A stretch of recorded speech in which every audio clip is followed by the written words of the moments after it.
Hey, Jim Alfano here with the Brooke team and eXp Realty. Thank you for checking out this video. Please do like and subscribe. Reach out to me with any questions, comments, or concerns at 203-408-1693. Let's dig into it here. Alrighty, so I'm going to talk a little bit about some things in homes and just some educational material as we go on with these weekly newsletters. So this week I'm going to focus on the waste system. Here's a diagram of some of the points of where the waste systems are plumbed in a home. And I'm just going to go over some highlighted points. You're welcome to pause this and read. The waste system is the assemblage of pipes that collects and delivers waste used water to either municipal or private sewage system. And just to talk about that, so public sewer connected means that you have a big drain pipe from the house that goes to the city sewer, and then the city manages the wastewater. When you're in a more rural location, you're going to have a septic system, and we're going to touch base on that a little bit later. It does require a little more attention, and it's a little bit more of a thing that you need to get inspected and to maintain. Not a big deal. Many homes around here have it, but just something to pay attention to and learn a little bit about. Each and every fixture drain must be trapped. A trap is a section of pipe that passes wastewater but retains enough water to block the passage of noxious sewer gases from the sewage system into the living spaces of the home. So the engineering and evolution of these systems to leave just a little bit of water in the pipe so that the air doesn't come back up. Thank you, whoever figured that out, right?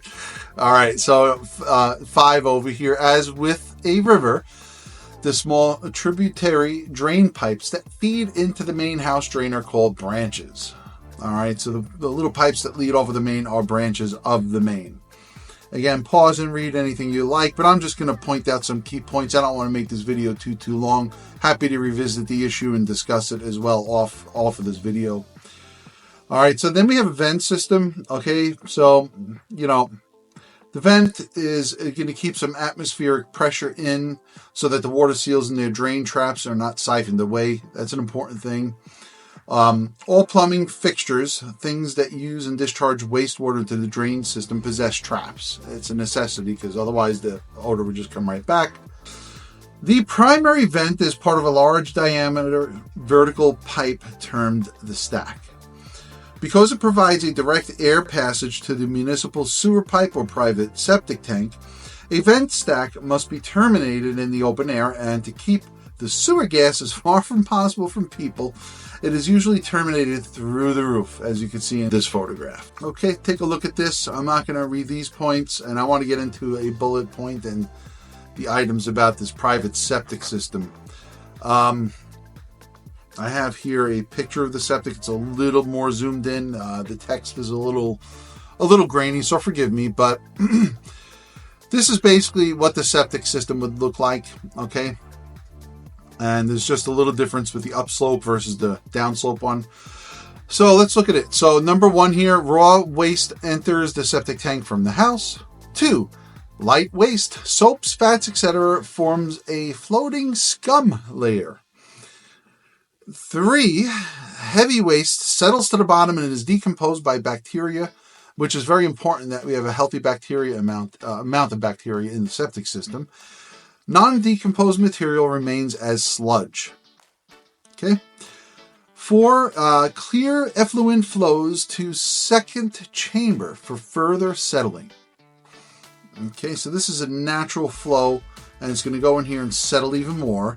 And then 5, we have clear overflow effluent flows into a distribution box, which directs the flow to a drain field pipe. So this is going to be really just liquid.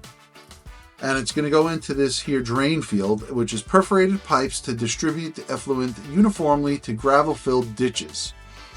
Grass planted over the drain field evapotranspires some of the liquid into the atmosphere, and the remaining liquid is filtered by the soil and percolates down to become groundwater.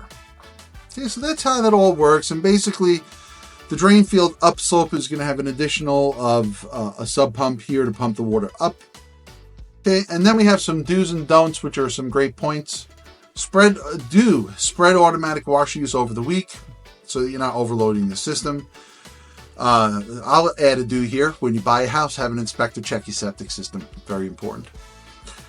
Record and keep in a safe place the location of the septic tank and distribution box. This way, when you have it pumped or you need any maintenance, you guys know where it is and it's not a guessing game.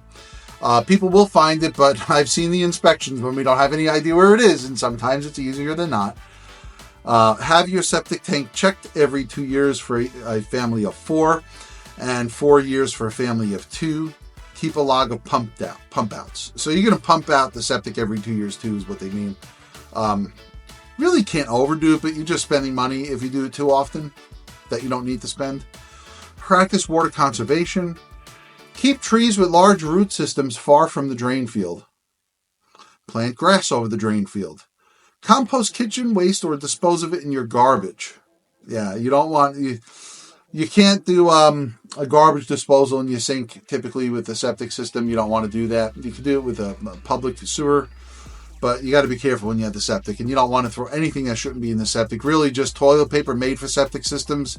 Nothing else should go in there except stuff that originates from a human. And use only RV antifreeze if winterizing your plumbing. Here's some don'ts. Don't drain a basement sump pump into the septic system. Drain backwash from the water treatment equipment into the system.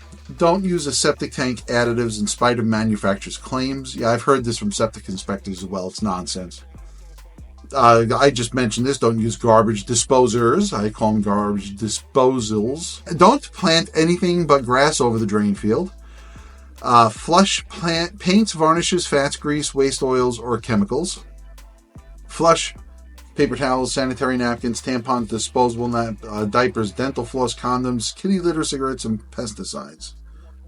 These are don'ts. Remember, don't flush these things. Don't flush the paper towels. Yeah, I didn't say it before each one. A little bit of educational material here. I constantly, myself and my teammates, we constantly try to learn more and more. The more knowledgeable we are, the better we are for you. So, look, reach out with any questions, comments, or concerns, and any additional points that may have to contribute to this conversation are always appreciated. Again, Jim Alfano with the Brooke team and eXp Realty, 203-408-1693. Have an awesome day, and thanks for checking this video out. Bye.